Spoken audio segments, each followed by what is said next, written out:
नमस्कार विद्यार्थी मित्रांनो, स्वागत आहे रँकर्स बायोलॉजी या महाराष्ट्राच्या एडटेक प्लॅटफॉर्मवरती। आणि इथे आपण नीट प्रिपरेशन हे मराठी माध्यमातून करत आहोत। त्याचबरोबर 11वी बायोलॉजी, 12वी biology, NCERT line to line मराठीमध्ये इथे आपण एक्सप्लेन करत असतो। तर आजचा आपला टॉपिक आहे फायलम इकायनोडर्माटा, जो की ॲनिमल किंगडममधील फायलम आहे।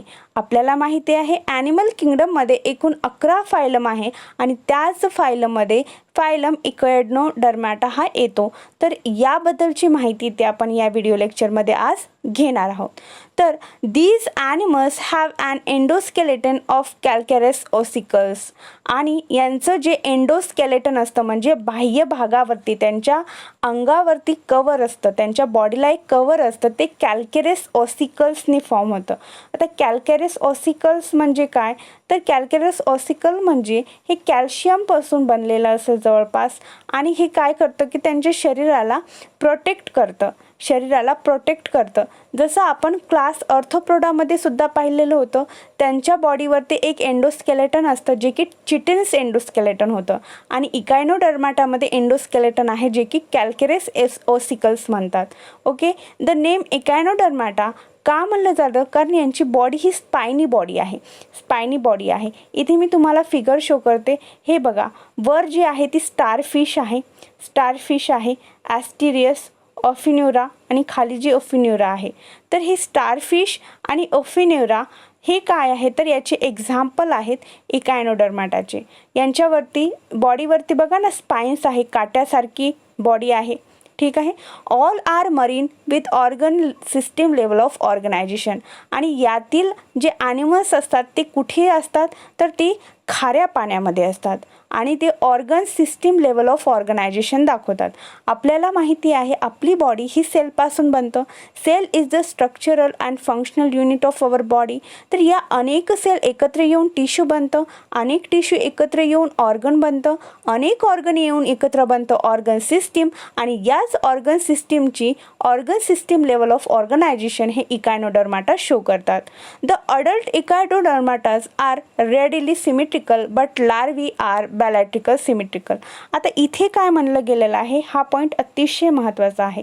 आपण सिमेट्री पाहतो। आता सिमेट्री म्हणजे काय, बॉडी सिमेट्री म्हणजे काय, जेव्हा आपण बॉडीला इमॅजिनरी लाईननी ड्रॉ करतो, म्हणजे रिअलमध्ये नाही तर इमॅजिनरी लाईन ड्रॉ करायची।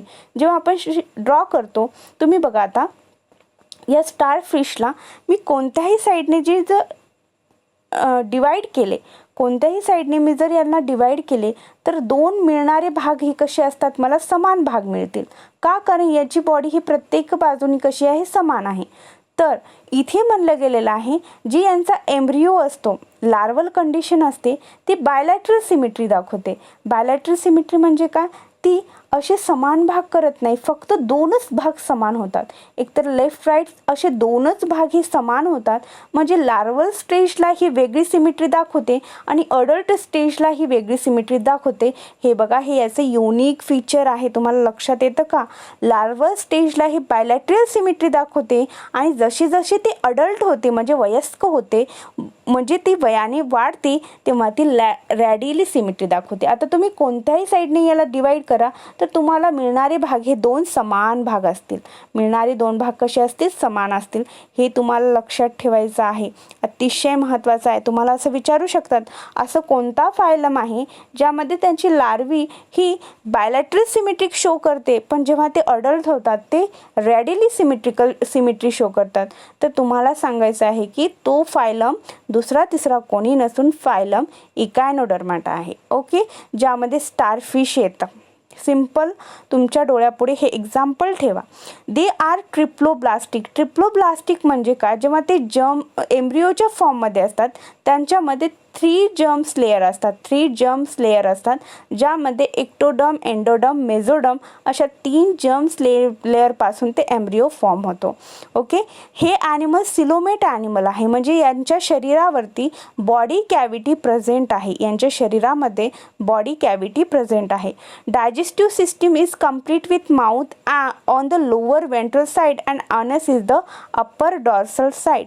तर यांची जी डायजेस्टिव्ह सिस्टीम आहे ती कंप्लीट आहे, माउथ आहे, तोंड आहे आणि ॲनससुद्धा आहे. Okay, the most distinct feature of echinodermata is the presence of water vascular system which helps in locomotion, capture, transfer of food and respiration.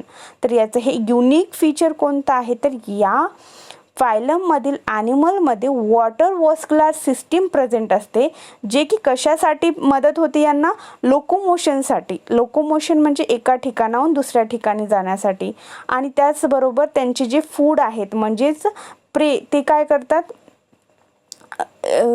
करतात की आपलं फूड कॅप्चर करतात, ट्रान्सपोर्ट करतात. आणि रेस्पिरेशनसुद्धा, श्वसनसुद्धा घेतात या वॉटर व्हॅस्क्युलर सिस्टीमनीच.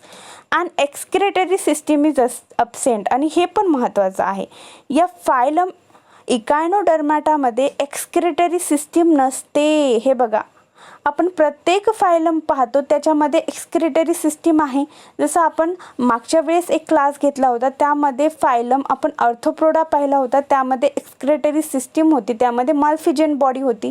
आपल्यामध्ये जे एक्सक्रेटरी सिस्टीम आहे त्यामध्ये किडनी आहे. तर अशाच पद्धतीने या इकायनोडर्माटामध्ये एक्सक्रेटरी सिस्टीम असायला पाहिजे होती, पण हा एकच फायलम आहे ज्याच्यामध्ये एक्सक्रेटरी सिस्टीम ही अब्सेंट आहे. हे तुम्ही नोट डाऊन करा. सेक्सेस आर सेपरेट, म्हणजेच डायोशियस आहेत, म्हणजे मेल फिमेल हे वेगवेगळे आहेत. रिप्रोडक्शन हे सेक्शुअल आहे. फर्टिलायझेशन हे एक्सटर्नल आहे, याचं फर्टिलायझेशन शरीराच्या बाहेर होतं. Development is indirect with the free swimming larva, आणि डेव्हलपमेंट याचं इनडायरेक्ट आहे. याच्यामध्ये एक्झाम्पल दिलेलं आहे स्टारफिश, सी अर्चिन, कोकोमेरिया म्हणजे सी कुकुंबर, हे मराईन वॉटरमध्ये राहतात. तुम्हाला हे पण लक्षात ठेवायचं आहे. तर इथे आपण अनेक पॉईंट डिस्कस केलेले आहे इकायनोडर्माटाबद्दल, जे की इम्पॉर्टंट आहेत. त्याच्यामध्ये वॉटर व्हॅस्क्युलर सिस्टीम आहे, जे की लोकोमोशनसाठी, capture food and transfer food आणि रेस्पिरेशनसाठी मदत होते. यामध्ये एक्सक्रेटरी सिस्टीम ही अब्सेंट असते, हे सुद्धा तुम्ही लक्षात ठेवा. तर या सेशनमध्ये, या लेक्चरमध्ये काही डाऊट आहे का, तुम्हाला कुठं कळालं नसेल तर तुम्ही कमेंट सेक्शनमध्ये नक्की विचारा. व्हिडिओ लेक्चर आवडलं असल्यास लाईक करा, शेअर करा, सबस्क्राईब करा. अशाच व्हिडिओ लेक्चरसाठी नोटिफिकेशन बेल प्रेस करून ठेवा. Thanks for watching me.